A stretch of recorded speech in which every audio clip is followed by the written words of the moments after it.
Mis hermanos, el obispo es un hombre de fe. El Santo Padre también es un hombre de fe. El último de los laicos es un hombre de fe. De manera que el fundamento que coordina y nos identifica a todos es la fe. Tema árido, difícil, pero fundamental. Comencemos diciendo que creer es entregarse. No es sentir sino saber. No es emoción sino convicción. No es evidencia sino certeza. Y entregarse significa caminar incesantemente detrás de una patria soberana, y la tal patria no es sino el mismo Dios. Creer es pues ponerse en camino, echarse al agua, levantarse todas las mañanas y comenzar a buscar el rostro de Dios, un siempre partir, un siempre de nuevo partir. Caminantes pues, peregrinos, no turistas. Un turista sabe dónde dormirá hoy, qué museos visitará mañana, qué ciudades recorrerá al día siguiente. En una tournée turística todo está previsto. En una peregrinación, sin embargo, la oscuridad y la incertidumbre son las características que acompañan en todo momento a los peregrinos de la fe en la noche oscura de la fe. Sabemos que existe una meta, pero no se ve.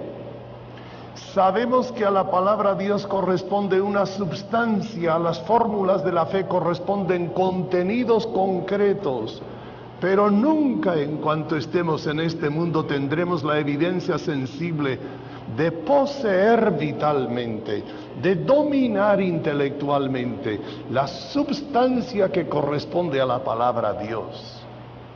Estamos en una situación semejante a la de los israelitas, que después de la travesía del desierto durante 40 años, el Señor llamó a Moisés a lo alto del monte Pisgá diciéndole: mira Moisés, allá lejos se distinguen las montañas de Canaán, detrás de aquellas montañas está el río Jordán y el valle de Esdrelón y Jericó y en fin todo aquello que nosotros sabemos que existe entre aquellas montañas y el mar heredarán un día los hijos de Israel, pero tú no pasarás. Ese no pasarás es de la esencia misma de la fe.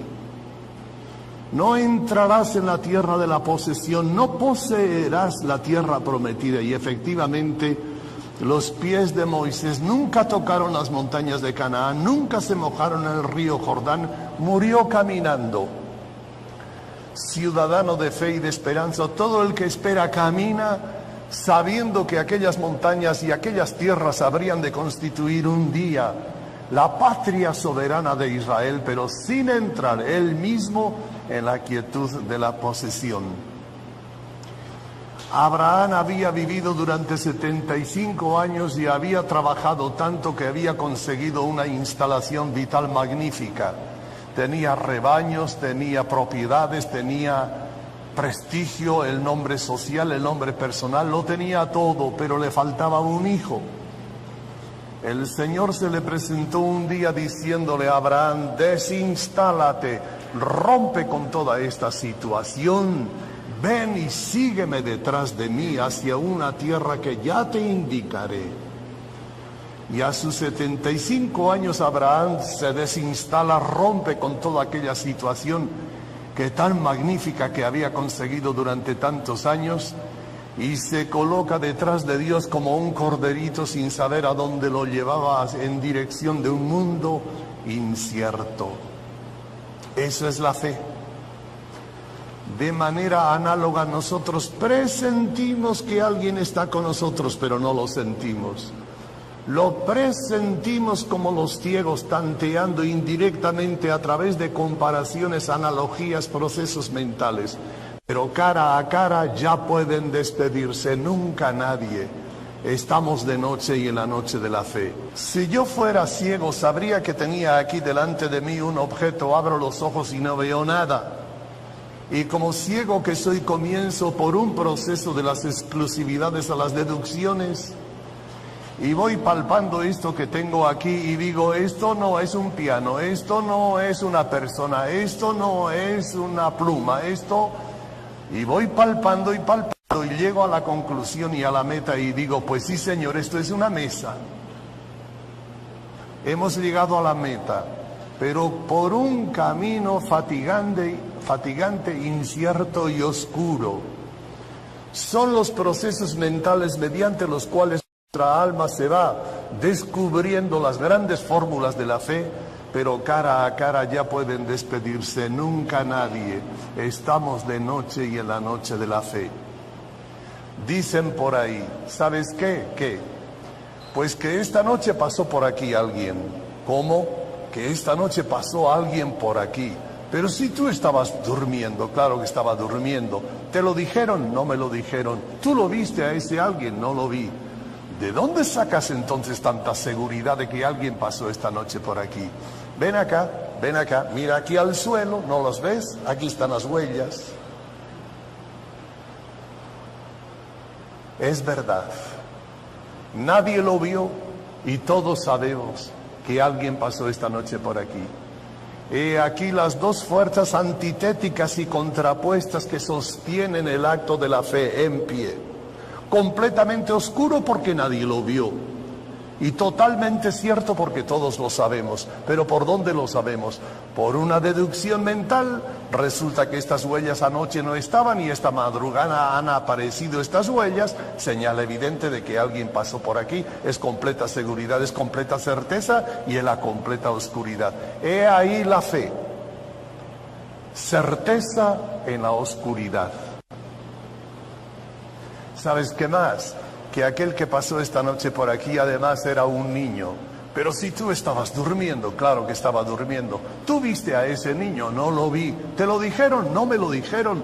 ¿De dónde sacas entonces tanta seguridad de que era precisamente un niño el que pasó esta noche por aquí? Ven acá otra vez, ven acá. Y mira de nuevo a estas huellas y date cuenta que son las huellas de los zapatos de un niño. ¿No los ves? Está evidente. Es verdad, nadie lo vio y todos sabemos que un niño pasó esta noche por aquí. He ahí la fe. La certeza sí, pero en la oscuridad. Si hay una sed, tiene que haber una fuente. ¿Has visto la fuente? No la he visto, pero la fuente tiene que existir desde el momento en que existe la sed. La sed sería filosóficamente absurda si anteriormente no existiera la fuente de agua. Desde el momento en que existe la sed es señal de que la fuente de agua existe aunque nadie lo haya visto. Si palpita dentro de nosotros el ansia del eterno y el infinito, es señal de que el eterno e infinito existe antes que mis ansias por él. Solo un infinito ha podido colocar una sed infinita dentro de mí. Si el fenómeno existe, que yo lo siento, es señal de que él existe. Y así, mediante analogías y comparaciones y vestigios de la creación, vamos avanzando y avanzando, pero cara a cara ya pueden despedirse. Nunca nadie. Estamos de noche y en la noche de la fe. ¿Quién conoce al fabricante de este reloj? Nadie, ¿verdad? Sin embargo, ustedes y yo sabemos que el fabricante de este reloj existe o existió. Esta cosa preciosa no se podría explicar si no hubiese detrás un fabricante, un ingeniero. Bueno, si esta cosita no se puede explicar, ¿cómo se explicaría, señores?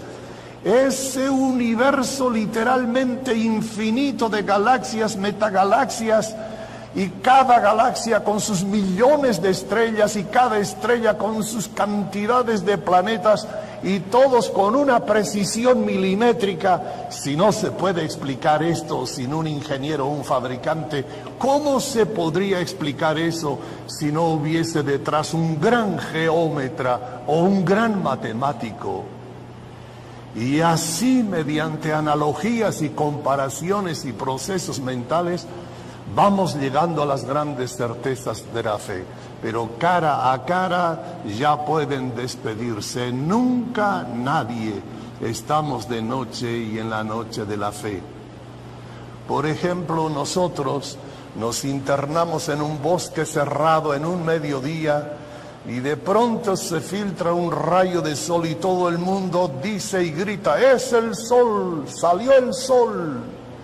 Y todo el mundo responde: no es el sol, es un pequeño destello del sol. Pero de ahora en adelante todos sabemos que aunque nadie haya visto ese disco de fuego brillar en el firmamento, todos sabemos que el sol está brillando en el firmamento. ¿Y por dónde lo sabemos? Por esta pequeña luz que se filtró furtivamente aquí. Y así por los vestigios de la creación, analogías y comparaciones, vamos llegando a las grandes certezas de la fe. Pero cara a cara, señoras y señores, pueden despedirse. Estamos de noche y en la noche de la fe. Nosotros estamos acostumbrados a lo que se toca y se mide. Por ejemplo, estos ojos fueron hechos para poseer. ¿Poseer qué? El mundo de los colores, perspectivas, formas, figuras. Cuando estos ojos captan, poseen distintamente las distancias, perspectivas, colores, formas, estos ojos quedan satisfechos, realizados, quietos. Estos oídos fueron hechos para poseer. ¿Poseer qué? El mundo de los ruidos, de las músicas, de las voces.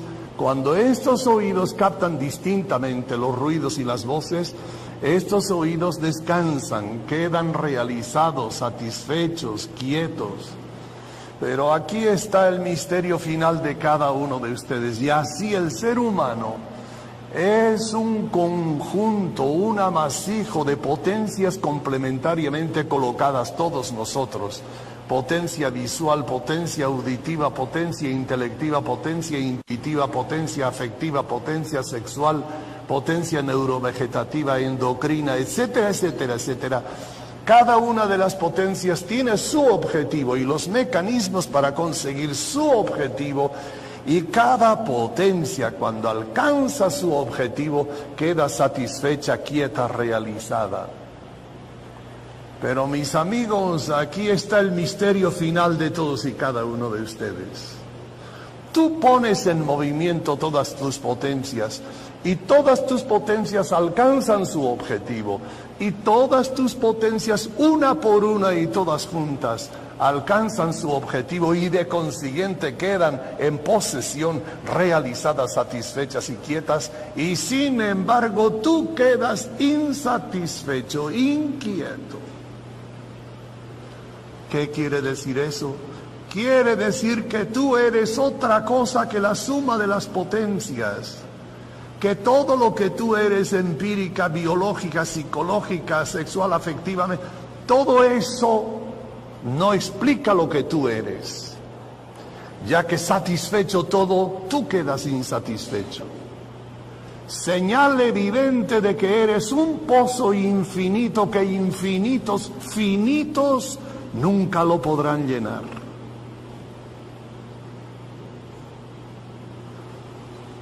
...40 minutos de una oración de profundidad, mis amigos... pues es ni más ni menos un intento de poseer a Dios...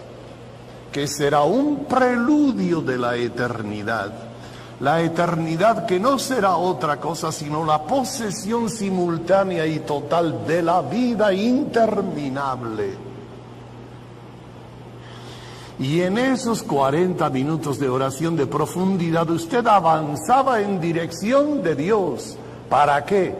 Para alcanzarlo, para poseerlo, para abrazarlo y ajustarse en Él y descansar. Toda potencia, la finalidad última es el descanso. Y en esos 40 minutos de oración de profundidad, cuando usted iba caminando, iba avanzando y parece que ese Dios estaba al alcance de sus manos, Dios se desvanece como un sueño y se torna en ausencia y silencio. Y parece un rostro perpetuamente fugitivo, como que se aparta y se acerca, se concretiza y se desvanece, tornándose la aventura de la fe en una desventura y la fe misma en un drama. El drama de una persona a quien le damos un aperitivo y lo dejamos sin banquete.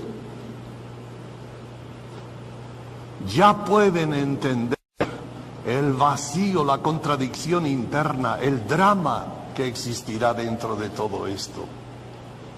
Es lo que dice Pablo, la Escritura dice eternamente que Dios está con nosotros.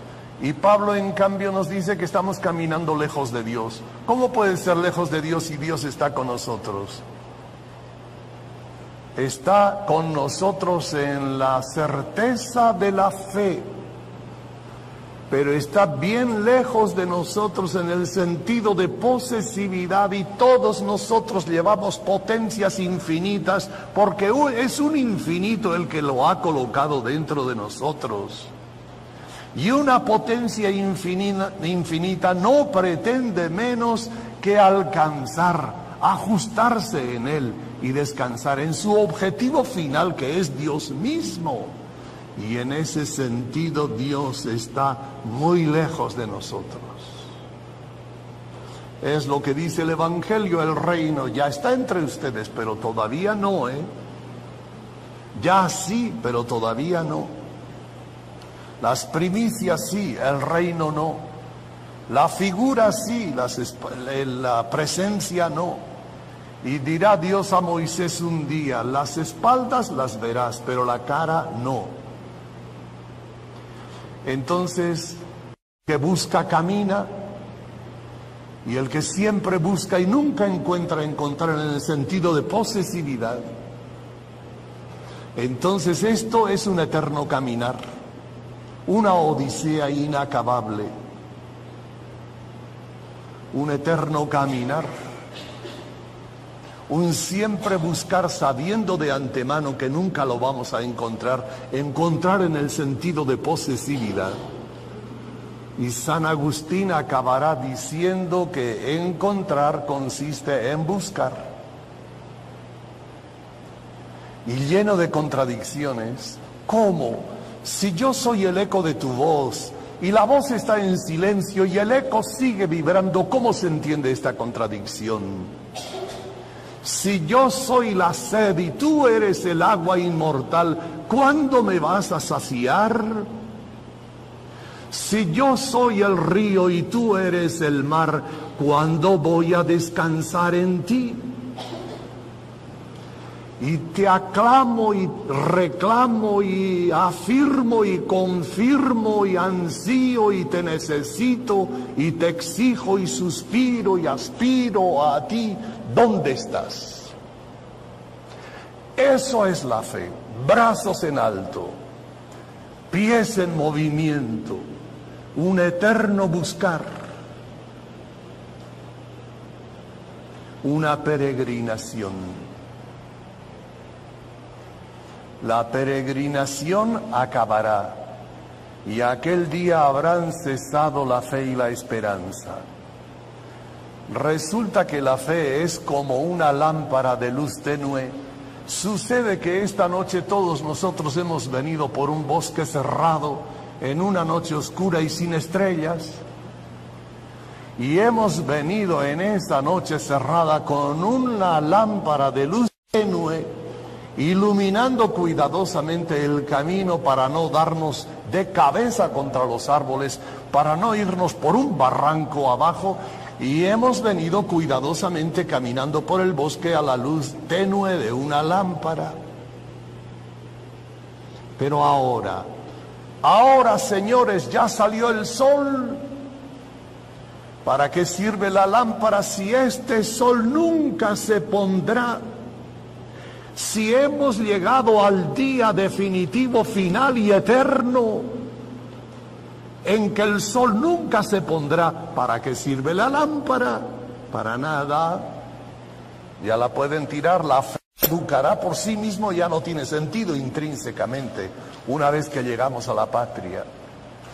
Y la esperanza era como un navío esbelto que nos trajo entre tormentas y tempestades y de los grandes océanos. Así hemos avanzado durante toda la vida. Pero ahora, señores, ya hemos llegado al puerto y al puerto sin retorno. Nunca regresaremos al mar, porque ya hemos llegado a la patria final y definitiva. ¿Para qué sirve el navío? Si nunca vamos a regresar al mar, ¿para qué sirve el navío? Ya ven que para nada. La esperanza caducará por completo también. ¿Y qué quedará? Quedará el amor, la patria, que no será otra cosa que la vida eterna, y que a su vez no será otra cosa sino la posesión simultánea y total de la vida interminable. Llegará la vida eterna y todas las expectativas de los corazones serán saciadas. Y vendrá un momento en que nos vamos a encontrar con un mundo distinto, incomparable, fuera de serie. Todas las palabras que se digan, todos los libros que se hayan escrito sobre la vida eterna, pura nada, es otra cosa que es. Esta mente jamás podrá comprender y esta imaginación jamás podrá sospechar y este lenguaje humano jamás podrá decir de lo que es aquello. Aquello es completamente otra cosa, pero infinitamente más gloriosa, incomparable y fuera de serie, que todos ustedes se lo puedan entender, suponer, imaginar, vislumbrar, sospechar. Es otra cosa, la vida eterna, destinados a eso, a la plenitud de la vida en todo sentido y para siempre. Esta mente humana y esta fantasía e imaginación, esto jamás lo pueden comprender. Pero hemos nacido para aquel destino final, aquella meta final. Pero mientras estemos en este mundo, todo consistirá en caminar y caminar en busca del Señor en la noche oscura de la fe.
Fe adulta.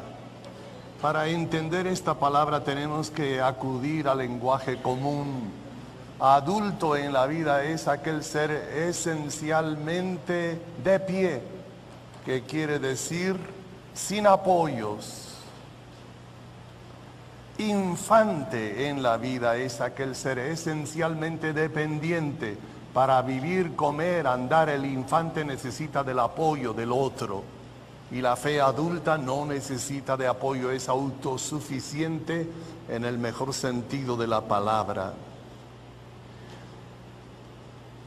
Fe infantil es aquella que para evitar el susto del salto necesita calmantes, pruebas, garantías, señales. Fe adulta es aquella que da el salto de pie sin apoyo alguno.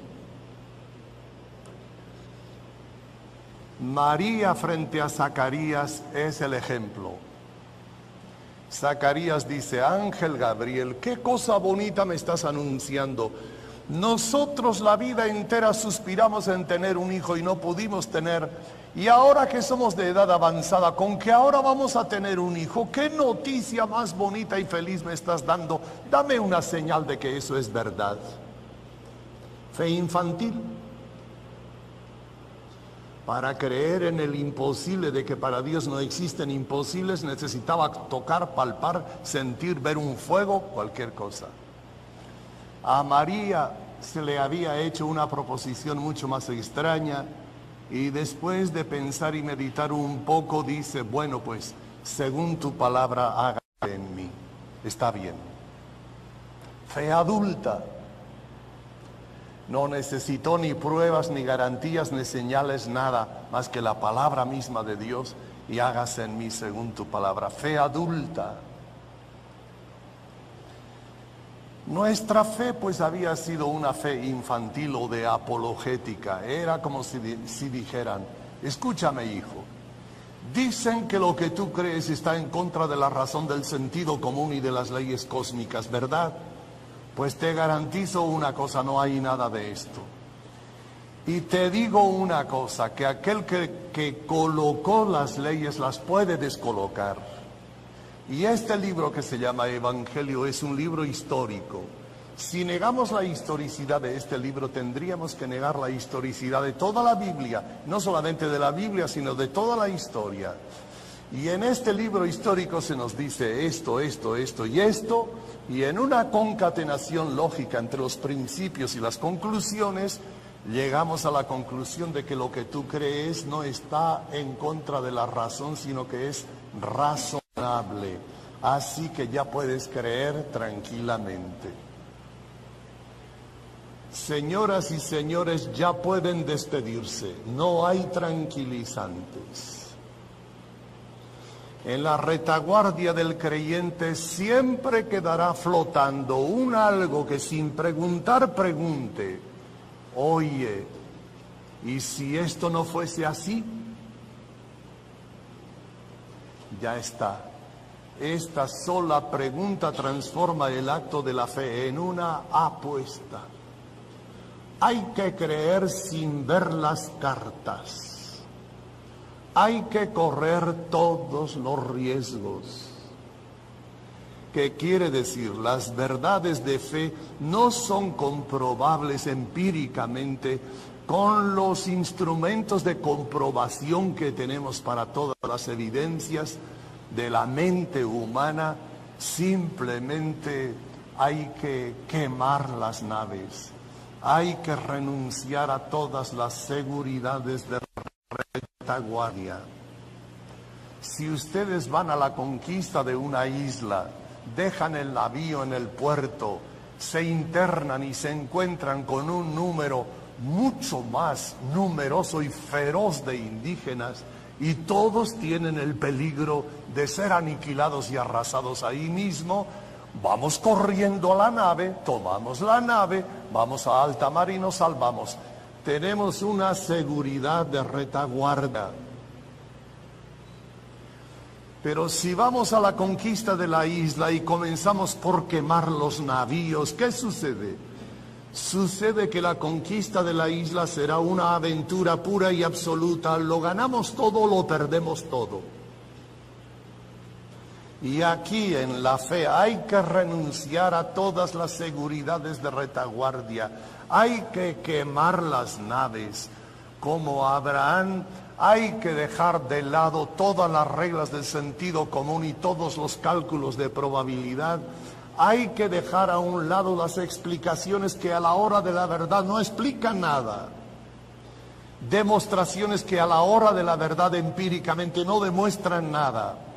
Y atados de pies y manos, de boca cerrada, corazón abierto, dar el gran salto en el vacío, en el absolutamente otro, con un amén, con un hágase, como María, como Abraham, fe adulta.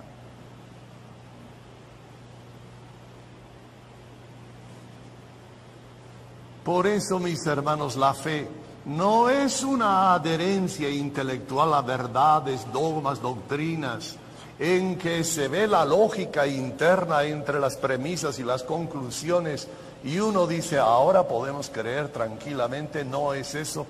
Es un compromiso vital, comprometido y comprometedor. Una persona. Al final se trata de apostar por una persona.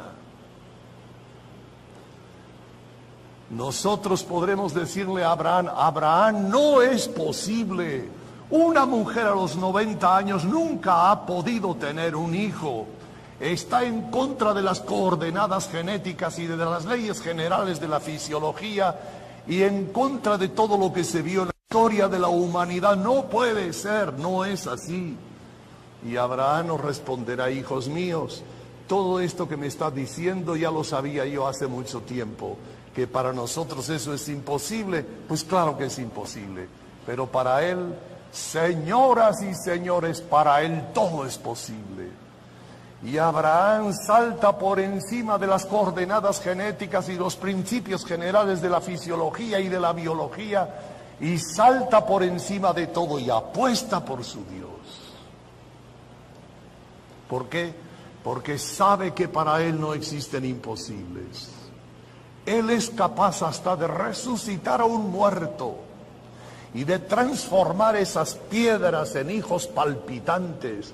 Él lo puede todo. Y Abraham apuesta por su Dios. Y aquí sucede una cosa misteriosa. La noche oscura de la fe se transforma en la noche iluminada. ¿Qué quiere decir? Para aquel que ha apostado de verdad por Jesucristo, no existen dudas ni perplejidades ni nada. Todo está claro como la luz de este mediodía. Abraham cree que una mujer a los 90 años puede tener un hijo. Nosotros creemos en cosas mucho más ridículas y minúsculas.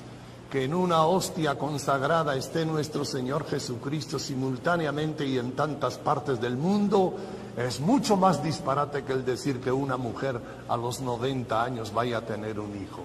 Pero ¿quién dice este disparate? Dice Jesucristo. Entonces, amigo, siéntese ahí, cierre la boca y no me diga nada más. Primero, porque sus explicaciones a la hora de la verdad no me explican nada. Y segundo, porque estas cosas ni se defienden ni se explican. Esto se toma o se deja igual que una apuesta. Y en tercer lugar, porque ya aposté mi vida entera por ese tal de Jesucristo. Y en medio de esta confusión universal existe para mí una verdad como una espada resplandeciente. Y es que el cielo y la tierra y las galaxias y metagalaxias pueden tambalearse e irse hasta el fondo del mar, pero las palabras de mi Señor Jesucristo no pasarán. Aposté por Él, mantengo la apuesta por Él, y para mí todo está evidente como la luz de este mediodía. Tengo que decirles una cosa importante, amigos, en esta mañana.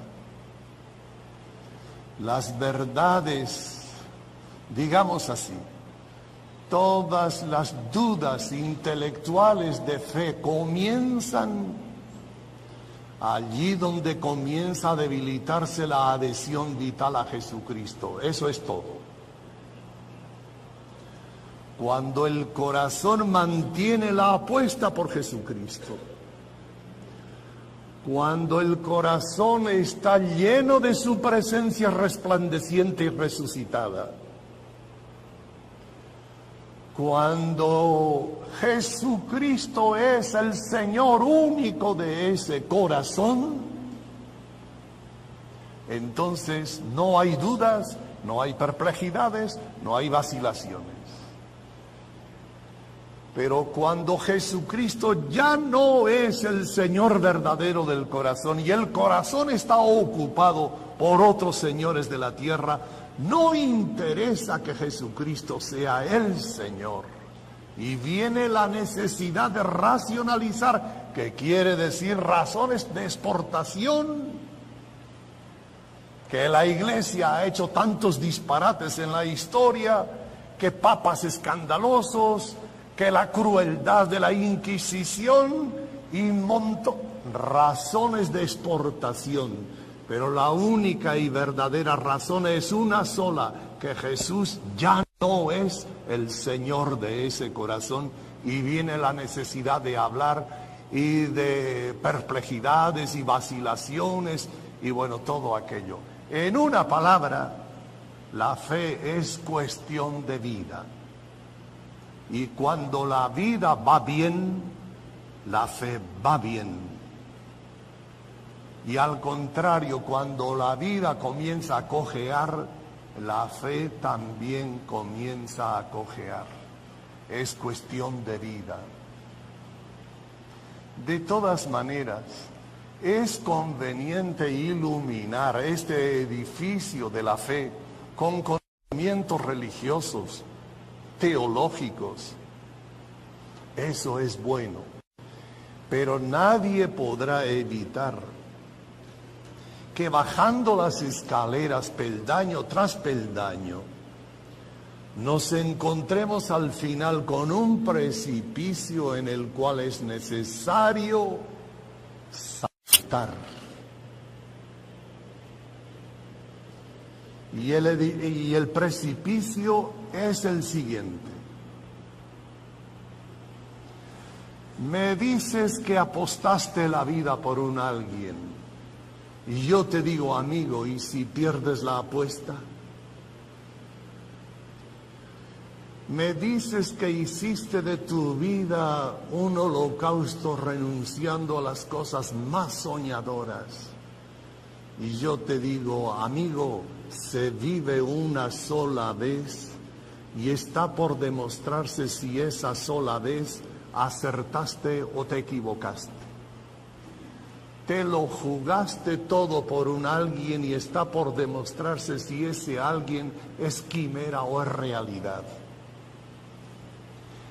Que tu vida sea absurda o sublime, aventura o desventura, depende de que ese alguien sea solidez, concretez. A ver, ¿cómo me lo demuestras? Y tú me respondes que lo demuestra la palabra de Dios. Y yo te respondo, ¿y si la tal palabra de Dios fuese una falacia humana y nada más? Y tú airado me respondes, no es falacia humana. Tú mismo te vas a convencer después de la muerte de la solidez y de la concretez de la vida eterna. Una realidad más sólida que esa pared que ven tus ojos, ya te vas a convencer con tus ojos asustados. Y el otro responde, oye, oye, y después de tantas palabras que me estás diciendo, y si esto de la vida eterna y después de la muerte fuese otra falacia más, la última y la peor, a ver en qué paramos. Ese es el precipicio. Ahora o salta o va para atrás.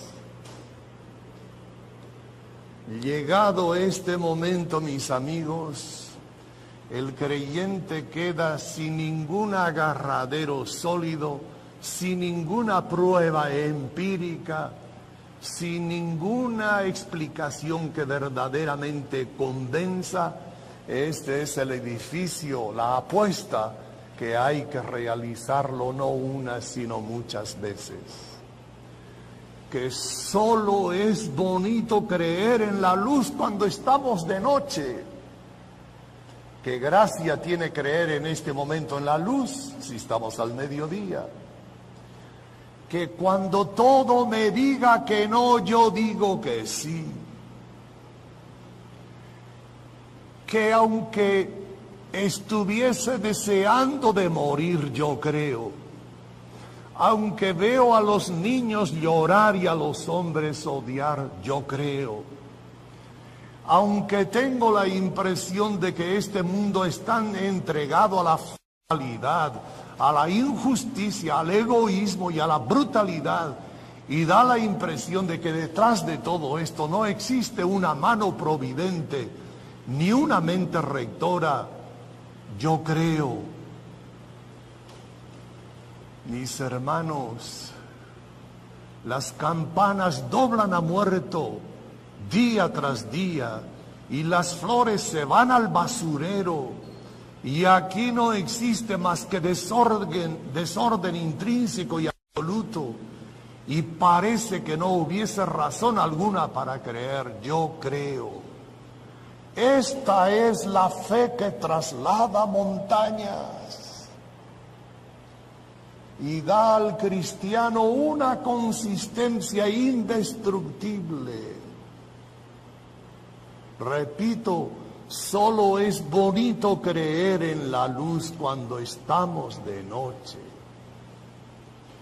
Es un salto, y con este salto se comprende que el acto de la fe sea un enorme obsequio por la cantidad de gratuidad que hay en él.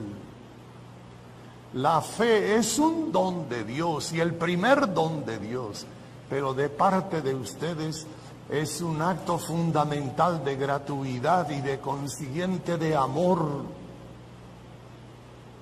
Es gratuito porque usted para dar esa adhesión vital no dispone de motivos empíricos ni de razones aquietantes y hace el disparate filosófico de creer en la palabra sin otra garantía que la misma palabra, que en pura lógica es un absurdo. Y se lanza en los brazos del Padre sin tener otra garantía ni otra seguridad más que Él mismo y su palabra. Estamos diciendo pues que esta apuesta de la fe adulta encierra un enorme mérito porque encierra una cantidad enorme de gratuidad y de consiguiente es el mayor acto de amor que el cristiano realiza en el inicio mismo de la fe, el acto original de la apuesta por Dios. Y de esto se desprende evidentemente que la fe no es principalmente adherencia intelectual a verdades especulativas, a teorías, sino que es un compromiso comprometido y comprometedor de una persona. Al final se trata de apostar por una persona que se llama Jesucristo. Y al asumir su palabra, se asume toda su palabra. Y al asumir toda su palabra, se asumen también los criterios de vida, juicios de valoración que irán cristificando, transfigurando a aquel que se le entregó por un acto radical de fe que es una apuesta por Jesucristo. En una palabra, como ven, la fe es el fundamento absoluto de nuestra vida. Pero lo más difícil, y voy a comenzar a terminar, es lo siguiente, y se llama el silencio de Dios. Y Dios es aquel que siempre calla, y como decía Unamuno, he ahí la tragedia del mundo. Desde el principio del mundo Dios calla. Usted tuvo una tentación, fue frágil, sucumbió, Dios calla. Usted sostiene y mantiene heroicamente su compromiso de fe con su Dios y Dios calla, ni reprocha, ni felicita.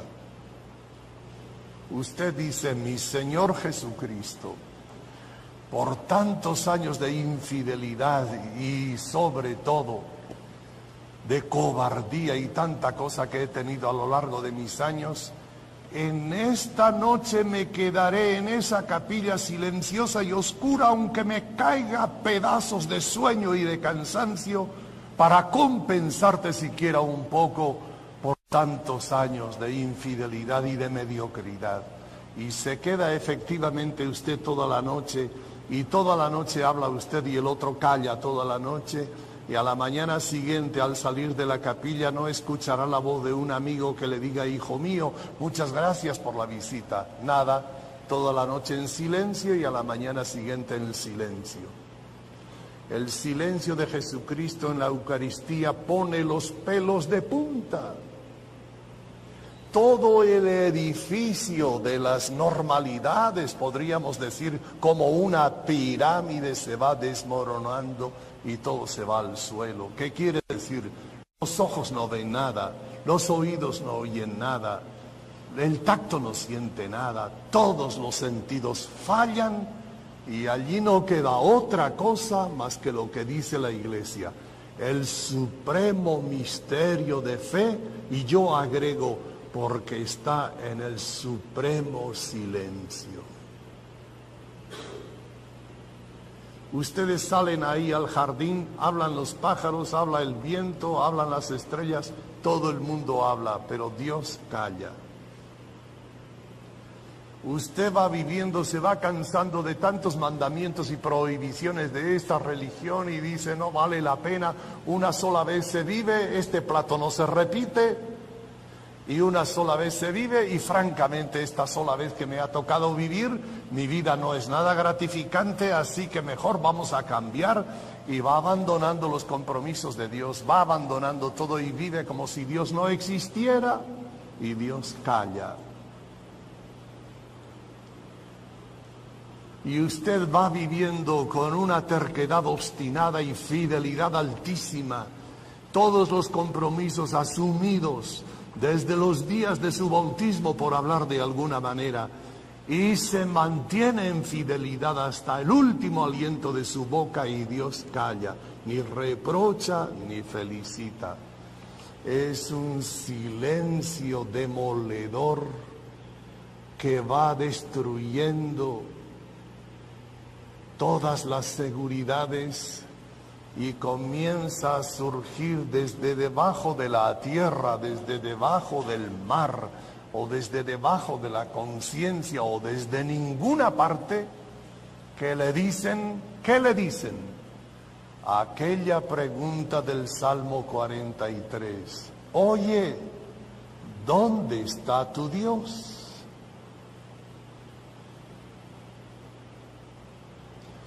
No se trata de un grito de un volteriano, ni de un argumento formal de un científico. Se trata de una cosa mucho más misteriosa que queda en la retaguardia de la persona resonando, y que resuena, no resuena nada, y que dice y no dice nada, y le susurra algo y no le susurra nada, pero siempre queda flotando ahí, en la retaguardia de la conciencia, aquello que hemos dicho, oye, oye. Y si después de tantas explicaciones esto no fuese así, ¿qué? Y usted ya está metido en una crisis de fe. ¿Quién se libra de esto? Los profetas no se libraron. Ahí tienen al profeta Jeremías en los capítulos 15 y 20, que casi parece un blasfemo, hasta llegar a decir, mi Señor, desde los días de mi juventud comuniqué tus oráculos a la capital teocrática, y como efecto de eso los capitanes del ejército de Israel atentaron tantas veces en contra de mi vida, y los sacerdotes me excomulgaron, y no puedo salir a la calle porque me tiran piedras y perros, Y tengo que estar escondido no solamente en esta casa, sino en el agujero de esta casa, porque todos me buscan para lincharme. Los profetas tienen tanta gente que los aprecia, los sigue y los quiere. Yo no tengo a nadie. Y ahora que soy viejo y derrotado y fracasado en todo, por ser yo fiel a ti desde los días de mi juventud, y si al final tú fueses un vapor de agua y nada más. Ahí le vemos al profeta Jeremías hundido en una crisis de fe. Nosotros vemos como en esos capítulos Jeremías se levanta mucho más vigoroso en su fe, pero nadie pudo impedir que en 2 oportunidades el silencio de Dios se abatiera sobre él y lo dejara hundido en una crisis tremenda de fe. ¿Qué le pasó a Jesucristo en las horas de la pasión? Fue una noche oscura de fe, momentánea si se quiere, pero así fue. Y para entender esto nosotros tenemos que tener en consideración que la travesía de la pasión y muerte Jesús la realizó con una elegancia impresionante. Pero al final le falló todo. Para entender esto nosotros tenemos que tener en consideración que fisiológicamente hablando Jesús había perdido gran parte de su sangre, deshidratación total, fiebre altísima, delirium tremens, garganta, venas, arterias, fuego, no por falta de agua sino de sed, en una situación francamente exasperante. Psicológicamente aquello no se podía comparar sino simplemente con el fracaso absoluto de un hombre y del proyecto de su vida. Todos los discípulos en la hora de la prueba, abandonándolo, huyeron, dice el Evangelio. Uno lo traicionó, el otro lo renegó públicamente y varias veces. Lo que nunca sucede, sucedió en aquella oportunidad.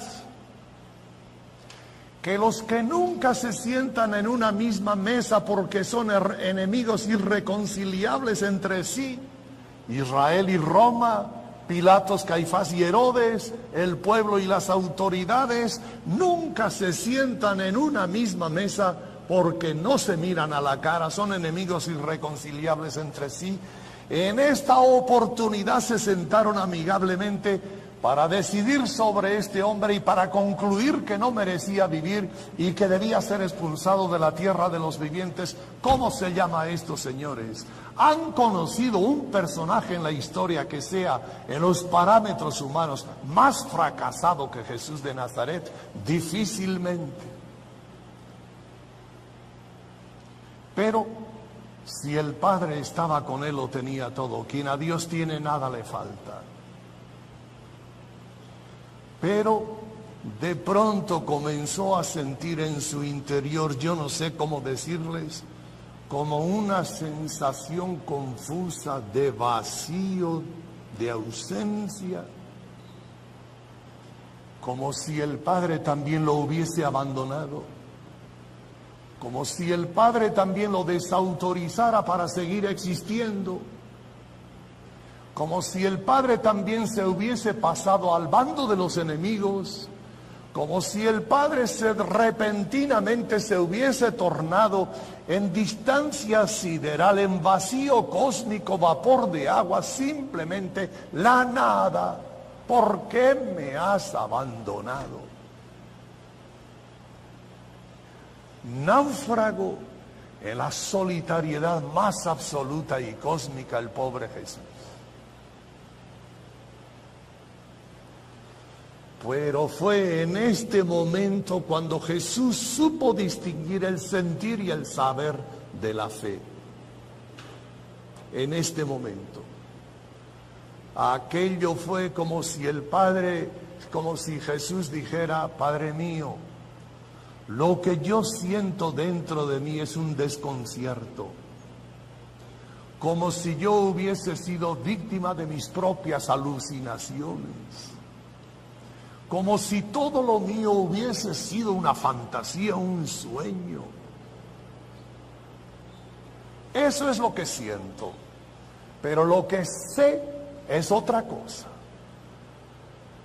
La fe no es sentir sino saber. Lo que sé es otra cosa. Y lo que yo sé es que tú, Padre mío, estás aquí, ahora conmigo. Y en tus manos entrego mi vida. Y reclinando la cabeza, murió. Nunca Jesucristo escaló tan alta montaña como en el último momento. Nunca la fe adulta estuvo tan grande como en este momento. Aquello fue como si el Padre, desde un precipicio profundísimo y lleno de densas tinieblas, desde allí abajo le hubiese gritado: hijo mío, aquí estoy, y salta. Y el hijo, sin pensar dos veces, dio el salto mortal y cayó y despertó naturalmente en los brazos de su padre. Fue un final de gloria. El padre no evitó el que su hijo cayera en las garras de la muerte, pero conmovido el padre por la fidelidad de este su hijo, que cuando todo le decía que no, él dijo que sí.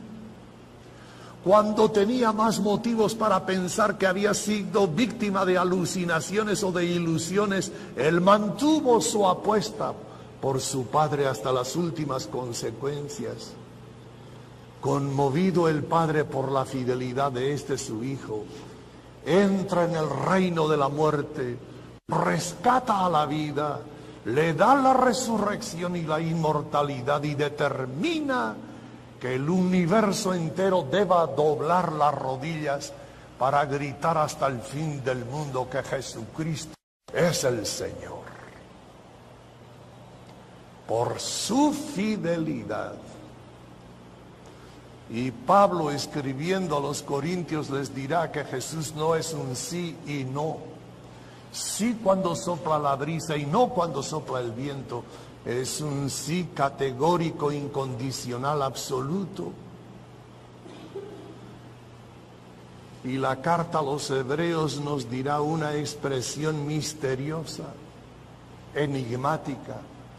Nos dice que Jesús, sufriendo mucho, aprendió a obedecer. Obediencia, fe, fidelidad, todos estos conceptos son una sola y misma cosa. Queriendo decir que tuvo que pasar por pruebas que ustedes y yo juntos jamás los pasaremos. ¿Quién de ustedes podrá psicoanalizarme el contenido de las palabras que en esta noche de la prueba salieron de la boca de Jesús cuando dijo: siento tristeza de muerte? ¿Quién de ustedes podrá psicoanalizarme y decirme el contenido misterioso, abrumador de esa expresión que salió de la boca de Jesús? Pasó por precipicios, horrores y pruebas que ni ustedes ni yo jamás, ni todos juntos, jamás los pasaremos. Hasta sudor de sangre, hematidrosis, que es un fenómeno que rarísimamente se da hoy día, pavor, tedio. Tuvo que pasar las pruebas más tremendas y nos dice la Escritura que en medio de todo esto mantuvo su apuesta y se mantuvo fiel. Sufriendo mucho, aprendió a ser fiel. Oh, mis hermanos y amigos, nosotros todos constituimos esta peregrinación inmensa que va caminando hacia la eternidad, hacia la patria final.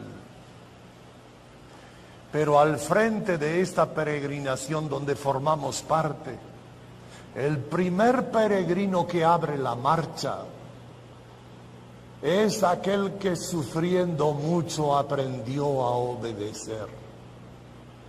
De consiguiente, Él es nuestra seguridad, Él es nuestra garantía, Él es nuestra certeza.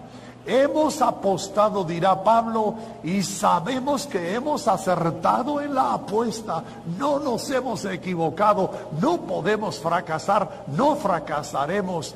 Estamos ciertos, hemos acertado. Eso es la fe. Oh tú que no tienes nombre ni figura, en la noche profunda de la fe, doblamos las rodillas para decirte, nos entregamos, creemos en ti.